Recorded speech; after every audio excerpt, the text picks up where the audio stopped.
আসসালামু আলাইকুম। সকল শিক্ষার্থীকে স্বাগত জানিয়ে শুরু করছি ম্যাথ ক্লাস। আজকে ম্যাথ ক্লাসের সপ্তম শ্রেণী গণিতের অনুশীলনী 3, প্রশ্ন নম্বর হচ্ছে 27। এটি সিকিউ কোশ্চেন। এই কোশ্চেনটি সহজে সমাধান দেবো। তাহলে দেখো, এখানে দেওয়া আছে এ বি সি ডি একটি সামুদ্রিক। এই সামুদ্রিকের পরিসীমা দেওয়া আছে, দেখো এখানে 30 মিটার। এখন এখানে সামুদ্রিক এ বি সি ডি এর এ বি বাহু আছে 2x মিটার, তদ্রূপ সিডি বাহু 2x মিটার, অর্থাৎ সামুদ্রিক বিপরীত বাহুগুলো পরস্পর সমান। এখানে এডি এবং বিসি বাহু সমান, এখানে x মিটার দেওয়া আছে এবং ডিএফ উচ্চতা 4 মিটার দেওয়া আছে। দেখো, তাহলে প্রথম প্রশ্নে অর্থাৎ ক নম্বরে সামুদ্রিকের ক্ষুদ্রতম বাহুর দৈর্ঘ্য নির্ণয় করো। আমরা সামুদ্রিকের ক্ষুদ্রতম বাহুর দৈর্ঘ্য নির্ণয় করব। এখানে যা দেওয়া আছে এটা আমাদের প্রথমে লিখে নিতে হয়। পরিসীমা দেওয়া আছে, সামুদ্রিকের পরিসীমা নম্বর ক দেওয়া আছে সামুদ্রিকের পরিসীমা 30 মিটার। নির্ণয় করতে হবে সামুদ্রিকের ক্ষুদ্রতম বাহুর দৈর্ঘ্য। পরিসীমা দেওয়া আছে 30 মিটার এবং এ বি বাহু সমান সিডি বাহু সমান 2x মিটার, এডি বাহু সমান বিসি বাহু সমান x মিটার। বের করতে হবে সামুদ্রিকের ক্ষুদ্রতম বাহুর দৈর্ঘ্য। সামুদ্রিকের পরিসীমা হচ্ছে এই যে 4 বাহু, অর্থাৎ এই বাহুটা, এই বাহু, এই বাহু, এই বাহু, এই 4 বাহুর যোগফল হচ্ছে সামুদ্রিক পরিসীমা। অর্থাৎ এখানে 4টি বাহুর যোগফল আমরা লিখতে পারি, দেওয়া আছে সমান্তরাল যে বাহুর দৈর্ঘ্য, এটা যোগ এটা যোগ এটা যোগ এটা, এভাবে আমরা লিখতে পারি। অতএব সামুদ্রিকের পরিসীমা 2x plus x plus 2x plus x metre সমান, এখানে 2x এখানে 2x অর্থাৎ 4 5 6 অর্থাৎ 6। সামুদ্রিক পরিসীমা কত হলো 6x মিটার। প্রশ্ন মতে 6x ইকুয়াল, এখানে পরিসীমা 30 দেওয়া আছে, আমরা এখান থেকে x এর মান বের করব। সুতরাং 6x এর সাথে গুণ আকারে আছে, সুতরাং এই 6 কে বাদ দিতে হলে উভয় পক্ষ 6 দ্বারা ভাগ করতে হবে। তাহলে বা x ইকুয়াল 30/6, 6 দিয়ে 30 কে ভাগ করি, কি হবে 5 × 30 5 হবে, অর্থাৎ 5 মিটার হলো x ইকুয়াল 5 মিটার। তাহলে উত্তর কি হবে? ক্ষুদ্রতম বাহুর দৈর্ঘ্য 5 মিটার। উত্তর ক্ষুদ্রতম, আমরা সামুদ্রিকের ক্ষুদ্রতম বাহুর দৈর্ঘ্য 5 মিটার এভাবে লিখবো। আমি সংক্ষিপ্ত লিখি তাই, ক্ষুদ্রতম বাহুর দৈর্ঘ্য 5 মিটার। এটা হচ্ছে উত্তর। আশা করছি ক নম্বর বুঝতে পেরেছো। এরপর দেখো নম্বর খ। দেখো নম্বর খ, এখানে খতে কি দেওয়া আছে? এডিএফ ত্রিভুজের ক্ষেত্রফল নির্ণয় করো। এখানে এডিএফ অংশটুকু চিত্র অঙ্কন করি।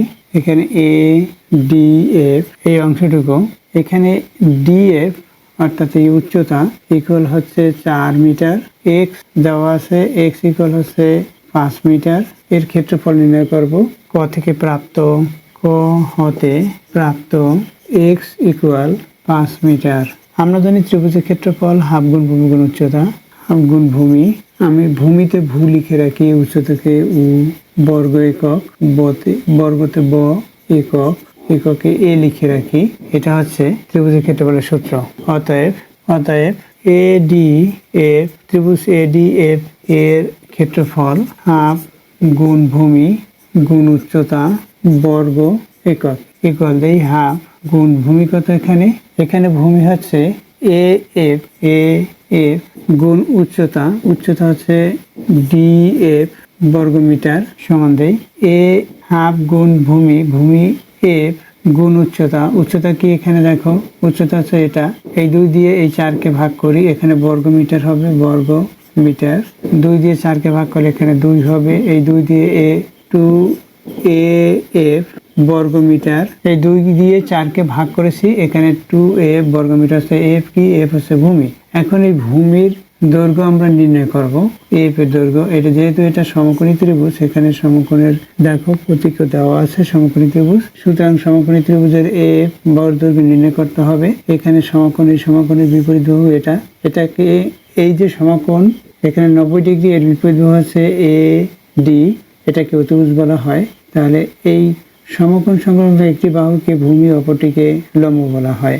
দেখো, যেখানে সূক্ষ্মকোণ দেওয়া থাকবে, অর্থাৎ সমকোণের এই যে ভূমি এবং লম্বর যে কোনো একটা সূক্ষ্মকোণ দেওয়া থাকলে সেই সূক্ষ্মকোণ সংলগ্ন বাহু, এখানে যে সূক্ষ্মকোণ থাকে সূক্ষ্মকোণের বিপরীত বাহুকে লম্ব এবং এটাকে ভূমি বলা হয়। যেহেতু এখানে এটা সূক্ষ্মকোণ, দেখো এখানে আমরা দেখতে পাচ্ছি এটা সূক্ষ্মকোণ, অর্থাৎ এটা ছোট কোণ, এটার চেয়ে এটা ছোট, এটা সূক্ষ্মকোণ, এই সূক্ষ্মকোণের বিপরীত বাহু এটা, এই বিপরীত বাহু হচ্ছে এটা হচ্ছে লম্ব।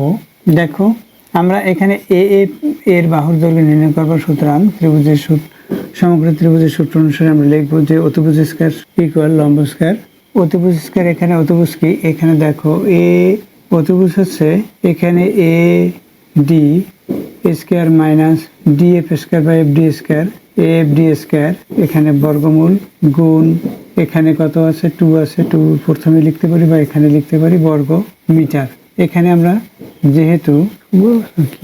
যেহেতু অতিভুজ স্কয়ার ইকুয়াল অতিভুজ কি, এখানে অতিভুজ হচ্ছে এ ডি স্কয়ার, অতিভুজ স্কয়ার ইকুয়াল ভূমি square A F square plus D F square. তাহলে এখানে আমরা যেহেতু এফ এর মান বের করব, এটার মান বের করব, তাহলে এটা পক্ষান্তর করে লেফট সাইডে নিয়ে আসবো, অর্থাৎ এ D square minus D F square equal হচ্ছে এ এফ স্কয়ার। এখন এই বর্গ বাদ দিব, সুতরাং উভয়কে বর্গমূল করতে হবে, এভাবে এই বর্গমূল বর্গ বাদ যাবে, অর্থাৎ এটা থাকবে, এটা লিখে দিলাম। এখানে ডি এফ স্কয়ার বা এফ ডি স্কয়ার একই কথা। দেখো এখন এটার আমরা মান বের করব, সুতরাং এই যে এ ডি এবং এফ ডি এর মান দেওয়া আছে, যেহেতু এক্স ইকুয়াল হচ্ছে 5 মিটার, আবার এখানে ডি এফ এর মান 4 মিটার দেওয়া আছে, তাহলে কি হয় দেখো এখানে এডি আছে, এডির মান হচ্ছে 5, 5 কে স্কয়ার দিলে 25 হবে, এখানে মাইনাস এখানে এফডি হচ্ছে এটার মান হচ্ছে 4, অর্থাৎ 16 হবে, এটাকে বর্গমূল গুণ 2, এখানে কত হয় দেখো, এটা থেকে এটা বিয়োগ করি, এটা থেকে এটা বিয়োগ করলে হবে 9, 9কে বর্গমূল করলে 3, 3 দিয়ে 2কে গুণ করলে 3 দুগুণে 6, অর্থাৎ 6, এখানে 6 হয়েছে 6, এখানে একক কি বর্গ মিটার, এটা হচ্ছে উত্তর।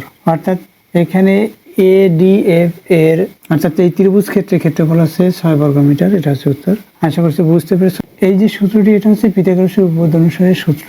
এই সূত্রটি অবশ্যই তোমরা জানো যে অতিভুজ স্কয়ার ইকুয়াল লম্ব স্কয়ার প্লাস ভূমি স্কয়ার, তাই এই সূত্র অনুসারে আমরা সংক্ষেপে লিখি অতিভুজ স্কয়ার ইকুয়াল লম্ব স্কয়ার প্লাস ভূমি স্কয়ার। সমকোণী ত্রিভুজের ক্ষেত্রে পিথাগোরাসের উপপাদ্য অনুসারে এই সূত্রটি, আমরা এই সূত্র থেকে লম্ব, ভূমি বা অতিভুজের মান নির্ণয় করতে পারি।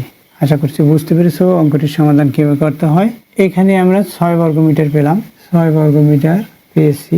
এরপর দেখো নম্বর গ, এখানে বিসিএফডি এর ক্ষেত্রফল কত বর্গ সেন্টিমিটার, এখানে সেন্টিমিটারে নির্ণয় করতে বলেছে, তা নির্ণয় করো। এরপর দেখো নম্বর গ, নম্বর গ, ক থেকে প্রাপ্ত এক্স ইকুয়াল 5 মিটার, অতএব 2x ইকুয়াল 2 গুণ 5 মানে 2 গুণ 5 মিটার সমান 10 মিটার। খ থেকে প্রাপ্ত এ এফ ইকুয়াল 3 মিটার, অতএব BF equal A B minus A F. এখানে এবি ইকুয়াল পেয়েছি কত, এবির মান হচ্ছে 2x, এই হইতে এই পর্যন্ত 2x। দেখো তাহলে 2x হলে 10 হবে, এখানে বের করেছি, মাইনাস এফ হচ্ছে 3 মিটার, এটা হচ্ছে মিটার। দেখো চিত্রটি অঙ্কন করি, প্রথমে চিত্রটি অঙ্কন করতে হবে। এই খ থেকে প্রাপ্ত লেখার পরে আমরা সমান কত হয়, এটা 7 মিটার হয়। দেখো আমরা প্রথমে চিত্রটি অঙ্কন করে নিব। এখন চিত্রটি অঙ্কন করি, দেখো এভাবে, অর্থাৎ এটা একটা সামুদ্রিক যার বিপরীত বাহুগুলো সমান ও সমান্তরাল। এখানে এ বি সি ডি, এখানে এফ 4 মিটার, এখানে 2x ইকুয়াল আমরা পেয়েছি 10 মিটার, এখানেও এই হইতে এই পর্যন্ত 10 মিটার, এখানে পেয়েছি 5x ইকুয়াল 5 মিটার, এটাও 5 মিটার, এটা কত x ইকুয়াল 5 মিটার। দেখো আমরা খ থেকে প্রাপ্ত করেছি এফ ইকুয়াল হচ্ছে 3 মিটার, এখানে 3 মিটার, এটা ইকুয়াল 3 মিটার, তাহলে এটা কত হইতে এই পর্যন্ত এই যে বের করেছি 7 মিটার। দেখো এই চিত্র থেকে আমরা অবগত হই এই বাহু দুইটা সমান্তরাল, এটা হচ্ছে এখানে লম্ব, সুতরাং এটা লম্ব, আর এটা হচ্ছে হেলানো বাহু। তাহলে এটার আকৃতি কি, আমরা এখান থেকে কি বুঝতে পারি, এটা হচ্ছে ট্রাপিজিয়ামের আকৃতি। সুতরাং আমরা ট্রাপিজিয়ামের সূত্র অনুসারেও এটার ক্ষেত্রফল নির্ণয় করতে পারবো, অর্থাৎ BCDF এর ক্ষেত্রফল নির্ণয় করব। এখানে BCDF একটি ট্রাপিজিয়াম। সুতরাং ট্রাপিজিয়ামের ক্ষেত্রফল হাফ গুণ সমান্তরাল দুই বাহুর যোগফল গুণ উচ্চতা বর্গ একক। এটা হচ্ছে সূত্র, সমান হাফ গুণ সমান্তরাল দুই বাহু কোনটা কোনটা দেখো, এখানে এই বাহু সমান্তরাল, উচ্চতা হচ্ছে এখানে এই ডিএফ। সুতরাং আমরা এইভাবে লিখতে পারি, সমান্তরাল বাহু হচ্ছে ডিসি যোগ বিএফ বা এফ বি গুণ উচ্চতা হচ্ছে ডিএফ বর্গ একক সমান হাফ গুণ ডিসি কি, এখানে ডিসি হচ্ছে 10 মিটার যোগ এখানে সমান্তরাল বাহু এফডি হচ্ছে এখানে 7 মিটার, এখানে দেখতে পারো বিএফ, এখানে বিএফ হচ্ছে 7 মিটার গুণ উচ্চতা, উচ্চতা কত ডিএফ, এখানে হচ্ছে 4 মিটার বর্গ মিটার, মিটার মিলিকে সমান দেয়। দেখো এখন এই 2 দিয়ে আমরা এই 4কে ভাগ করতে পারি, 2 হবে। এখন এখানে কত হয় দেখো, 10 এর সাথে 7 যোগ করি 17, 17 দিয়ে 2কে গুণ করি 34, 34 বর্গ মিটার। এটা হলো। এখন এই যে বর্গ মিটার, এখানে দেখো সেন্টিমিটার প্রকাশ করতে বলছে, তাহলে আমরা এটাকে সেন্টিমিটার প্রকাশ করব। এখানে বর্গ মিটার অর্থাৎ মিটার গুণ মিটার, এখানে 2 বার মিটার আছে, এখানে 2 বার মিটার আছে। সুতরাং আমরা জানি 1 মিটার সমান 100 সেন্টিমিটার। এখানে যেহেতু দিয়ে আমরা থার্ড ব্র্যাকেটে যেহেতু দিয়ে 1 মিটার সমান 100 সেন্টিমিটার। এটা তাহলে কি, এখানে আমরা বর্গ মিটারটা সেন্টিমিটারে প্রকাশ করব, তাহলে কি হবে 34 গুণ 100 গুণ 100। আমরা 100 গুণ 100 কেন হলো, এখানে বর্গ বলেছে অর্থাৎ এখানে মিটার গুণ মিটার, এখানে বর্গ মিটার হলো 2 বার মিটার, অর্থাৎ 2 বার মিটারে 2 বার সেন্টিমিটার গুণ হলো এখানে এটা, এখানে বর্গ সেন্টিমিটার হবে একক বর্গ সেমি, বাস এটা হচ্ছে ক্ষেত্রফল হবে। এখন আমরা এটা গুণ করব, 3 4, এখানে কয়টি শূন্য আছে, 4টি শূন্য আছে এটা, তাহলে কত হলো 3,40,000 বর্গ সেমি। এটা হচ্ছে উত্তর। দেখো এই অঙ্কের বিকল্প নিয়ম আছে, অর্থাৎ আমরা প্রথমে এই পুরোটি সামুদ্রিকের ক্ষেত্রফল নির্ণয় করব, অতঃপর সামুদ্রিক ক্ষেত্রফল থেকে এই ত্রিভুজের ক্ষেত্রফল বিয়োগ করলেই এখানে এই এফ বি সি ডি এর ক্ষেত্রফল বের হবে। আমরা এখানে নম্বর খতে এর ক্ষেত্রফল নির্ণয় করেছিলাম, এর ক্ষেত্রফল প্রথমে সেন্টিমিটারে প্রকাশ করতে হবে, তারপর বিয়োগ করতে হবে, কারণ আমাদের বর্গ সেন্টিমিটারে সমাধান নির্ণয় করতে হবে। তাই আশা করছি বুঝতে পেরেছো বিকল্প নিয়ম কিভাবে করতে হবে। এতক্ষণ ম্যাথ ক্লাসের সাথে থাকার জন্য সকলকে ধন্যবাদ জানিয়ে আজকের মতো বিদায় নিচ্ছি।